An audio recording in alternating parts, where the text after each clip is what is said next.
J'ai ensuite essayé de voir si avoir un site internet était utile pour être retenu pour le salon d'art contemporain de Montrouge. En fait, on s'aperçoit qu'en 2009, beaucoup d'artistes avaient un site internet, 70%, alors qu'ils sont beaucoup moins nombreux en 2010, mais qui restent quand même majoritaires. Donc heureusement, j'ai un site internet, donc je suis là pas désavantagé par le fait que d'avoir un site internet. Par contre, ce qui est à peu près sûr, c'est qu'avec le temps dont disposent les responsables pour la sélection des artistes, avoir un site internet n'est pas un bon moyen de communiquer pour être retenu. Par la suite, j'ai regardé tous les sites internet des artistes dans le but de collecter plus d'informations sur leur activité. Et j'ai réussi à trouver suffisamment d'informations sur 52 artistes pour 2009 et 45 artistes en 2010. Voilà, ce qui fait un échantillon quand même assez significatif. Bien sûr, on pourrait penser à ce que cet échantillon n'est pas un petit peu biaisé par le fait que les artistes qui ont un site sont peut-être les plus connus. En fait, pas du tout. Alors, beaucoup d'artistes, parmi ceux qui sont les plus connus de cette sélection, pas de sites. On s'en aperçoit si on tape leur nom dans les moteurs de recherche. Et on voit beaucoup d'occurrences, beaucoup de citations dans des galeries, mais ils n'ont pas de site quand même propre. Et donc ceux qui n'avaient pas de site significatif, ont été évalués par la suite dans mon approche.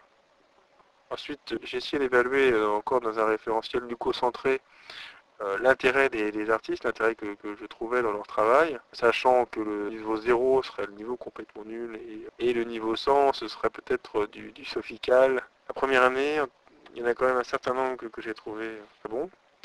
Et par contre, là, par rapport à ce que j'ai pu voir sur les sites internet des autres artistes pour 2010, le cru m'a semblé beaucoup moins intéressant, voire un petit peu plus plat, mais on verra pendant le salon. Donc là, je considère que dans mon référentiel lucocentré, il y avait 13% des artistes qui étaient aussi bons ou meilleurs que moi en 2009 et environ 4% en 2010. La note moyenne que j'ai attribuée a quand même assez baissé en 2010 par rapport à 2009. C'est-à-dire que le vivier de nouveaux artistes s'est déjà un petit peu tari entre 2010 et 2009 avec le nouveau commissaire, je ne sais pas. Donc j'ai essayé de voir en moyenne depuis combien de temps les artistes réalisaient des expositions avant d'avoir été sélectionnés à Montrouge. Et donc là j'ai trouvé un chiffre très très stable de 6,6 ans en 2009 et 2010. C'est-à-dire que les artistes qui ont été sélectionnés avaient commencé à faire leur première exposition et il y a 6,6 ans. Donc là, le salon n'est clairement pas un salon de découvreurs. Donc les artistes choisis ont-ils plus d'années de pratique que moi? En général, oui, beaucoup plus d'années de pratique. Ils sont plus jeunes, mais ils ont commencé très tôt, puisque dans la première année, seuls 33% des artistes avaient moins de pratique que moi, alors que en 2010, 47% des artistes avaient moins ou autant d'années d'exposition.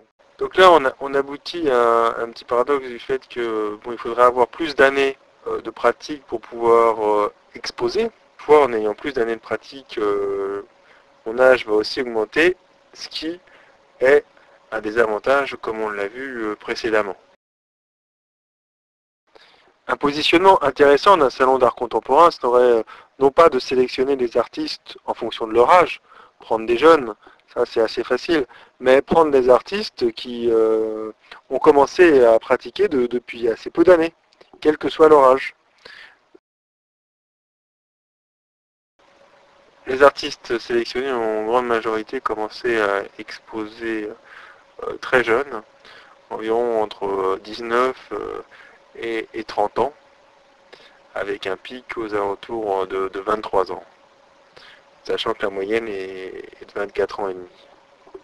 Donc on constate là qu'il y a 94% des artistes qui ont commencé d'exposer avant 32 ans en 2009 et 98% en 2010. Donc le fait d'avoir commencé à exposer à un âge très avancé est un désavantage a priori assez important.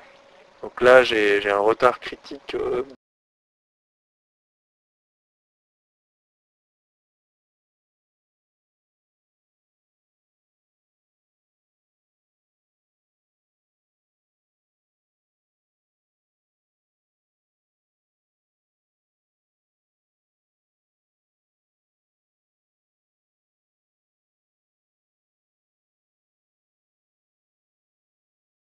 Les artistes qui ont été sélectionnés au Salon d'art contemporain de Montrouge ne commencent pas à exposer là-bas. Puisqu'en moyenne, ils ont tous réalisé 15 expositions avant d'être sélectionnés en 2009 et 16 en 2010. Pour le nombre d'expositions, je ne suis pas en retard. Il faut voir que les expositions signalées par les artistes vont dans des lieux d'art contemporain quand même assez reconnus. La comparaison entre le nombre d'expositions que j'ai réalisées et le nombre d'expositions que les différents artistes qui ont été sélectionnés ont réalisé est quand même assez difficile, puisqu'ils n'ont peut-être pas signalé toutes leurs expositions dans les informations que j'ai pu trouver.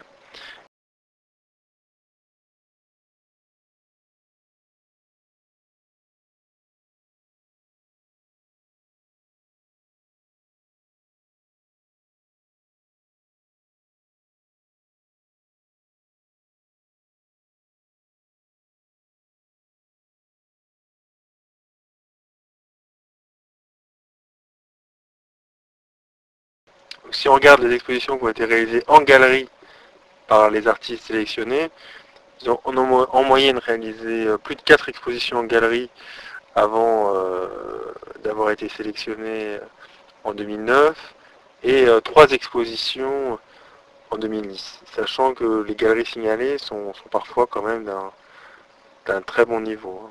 La majorité, toutefois, n'a pas une activité qui est plus importante en galerie, mais plutôt dans des centres d'art contemporain, publics ou d'associatifs.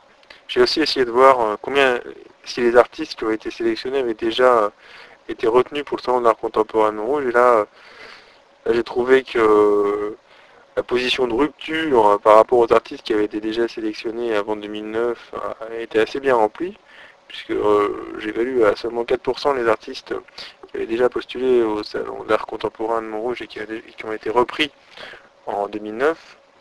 Donc là, c'est un chiffre extrêmement faible, qu'on pense qu'avant 200 artistes étaient sélectionnés chaque année. Donc on peut penser que sur les 1500 artistes qui ont été pris, quand même plus de 4%, c'est-à-dire à peu près plus de 60, avaient déjà réalisé d'art contemporain de Montrouge. Par contre, en 2010, ce chiffre a augmenté